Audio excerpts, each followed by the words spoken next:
Latest updates ఎప్పటికప్పుడు పొందడానికి big TV WhatsApp channel follow అవ్వండి. లింక్ డిస్క్రిప్షన్ లో ఉంది.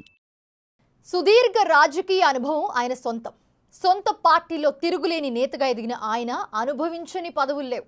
రాష్ట్రంలో కేంద్ర స్థాయిలో చక్రం తిప్పిన చరిత్ర ఆయనది.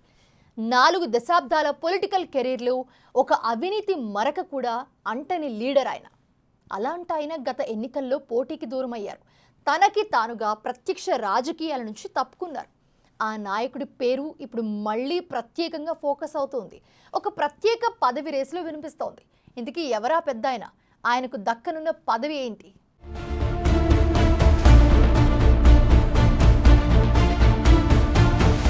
పూసపాటి అశోక్ గజపతిరాజు రాష్ట్ర మాజీ మంత్రిగా, కేంద్ర మాజీ మంత్రిగా పనిచేసిన ఆయన పేరు రాష్ట్ర రాజకీయాల్లో తెలియని వారుండరు. రాజకీయాల్లో అవినీతి ఆరోపణలు లేని నాయకుడు. టీడీపీ లాంటి 40 ఏళ్ల చరిత్ర ఉన్న పార్టీలో గత ఎన్నికల వరకు ఆయనే నెంబర్ 2గా కొనసాగారు. ఎన్టీఆర్ హయాంలోనూ, తర్వాత చంద్రబాబు దగ్గర ఆయన మాట అంతలా చలామణి అయ్యేది. రాజకీయాల్లో అవినీతి మచ్చలేని నాయకుల్లో ముందు వరుసలో ఉండే పేరు అశోక్ గజపతిది.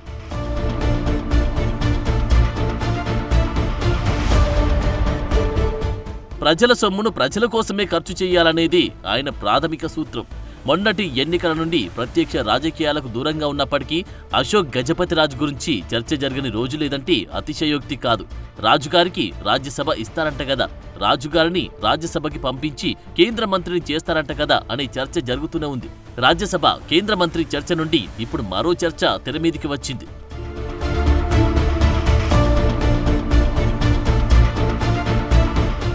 రాజుగారి నిజాయితీకి, మన మేధస్సుకి గవర్నర్ గిరి సరైందనే అభిప్రాయం వ్యక్తమవుతుందట. ముఖ్యమంత్రి చంద్రబాబు స్వయంగా ఉన్న సాన్నిహిత్యంతో రాజుని అందలమెక్కించాలనే ఆలోచనలో ఉన్నారట. ప్రత్యక్ష రాజకీయాల నుండి తప్పుకున్నారు కాబట్టి గవర్నర్ అయితేనే ఆయనకు సరియైన గౌరవమని భావిస్తున్నారట. దానికి రాజ్యాంగంపై అశోక్ గజపతికి ఉండే గౌరవం కూడా ఒక కారణం అయి ఉండవచ్చని అంటున్నారు. అలాంటి వ్యక్తి ఆ పదవికి అర్హుడన్న చర్చ కూడా జరుగుతుందట. మరోపక్క ఈ పదవికి మాజీ మంత్రి యనమల రామకృష్ణుడు పేరు కూడా వినిపిస్తున్నప్పటికీ చంద్రబాబు, ఇతర సీనియర్లు, బీజేపీ నాయకులు సైతం అశోక్ వైపే మొగ్గు చూపుతున్నారట. మొదటి నుండి చంద్రబాబుకి రాజకీయాల్లో అశోక్ గజపతి అత్యంత సన్నిహితుడు. వైస్రాయ్ ఘటన నుండి చంద్రబాబు ముఖ్యమంత్రి అవడం వరకు అశోక్ గజపతి కూడా కీలక సూత్రధారే. అయినప్పటికీ ఏనాడు నాకీ పదవి కావాలని, ఫలానా వాడికి ఫలానా పదవి ఇవ్వండి అని ఆయన అడగలేదన్న గౌరవం చంద్రబాబుకి ఉందంట.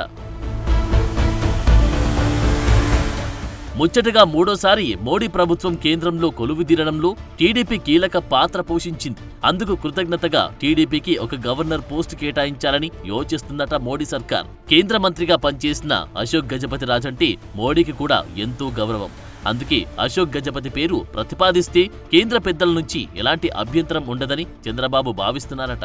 గత ఎన్నికల్లో విజయనగరం ఎంపీగా పోటీ చెయ్యాలని పార్టీ ఒత్తిడి తెచ్చినా కొత్త వారికి అవకాశం ఇవ్వాలని, తమ వయసుకి ఇక రాజకీయాలు సరైనవి కావని నిర్మోహమాటంగా చెప్పేశారు అశోక్ గజపతి. ఇప్పటికీ ఆయన కోరుకుంటే కేంద్ర మంత్రి పదవి పెద్ద విషయం కాదంటారు.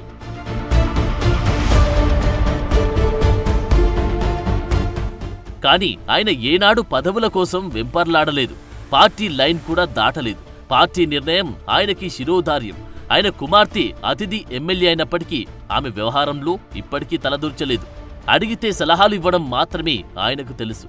తన కుమార్తె రాజకీయాల్లోకి వచ్చినప్పుడు ఆయన చెప్పిన మాటలు ఆయన మనస్తత్వానికి అద్దం పడతాయి. రాజకీయాలు అంటే చెత్తబుట్ట లాంటివని, అందులో కోతి గెంతులు వేస్తే ఆ చెత్త ఊరంతా పాకుతుందని వ్యాఖ్యానించారాయన. ఇలాంటి నేచర్ ఉండబట్టి ఇప్పటికీ గెలుపోటములతో సంబంధం లేకుండా అందరికీ ఆదర్శంగా నిలుస్తున్నారు అనడంలో సందేహం లేదు. అదలా ఉంటే మరో చర్చ కూడా ఉంది. అశోక్కి ఇప్పటికే టీటీడీ చైర్మన్ ఆఫర్ వచ్చిందని, ఆయనే వద్దనుకున్నారని ప్రచారం ఉంది. మానసాస్ ట్రస్ట్కి చైర్మన్గా ఉండడం, అందులో 108 దేవాలయాలకు అనువంశిక ధర్మకర్తగా ఉండడంతో ఆయన టీటీడీ పదవిని వద్దనుకున్నారట. మరి ఇప్పుడు అదే రీజన్తో ఒకవేళ నిజంగా గవర్నర్ పదవి ఆఫర్ వస్తే నో అంటారు లేక ఎస్ అంటారు అన్న చర్చ జరుగుతుంది. రాజుగారు రాజ్భవన్కి వెళ్తే మాత్రం ఆ పదవికి వన్నె తీసుకురావడం ఖాయమన్న అభిప్రాయం వ్యక్తమవుతోంది.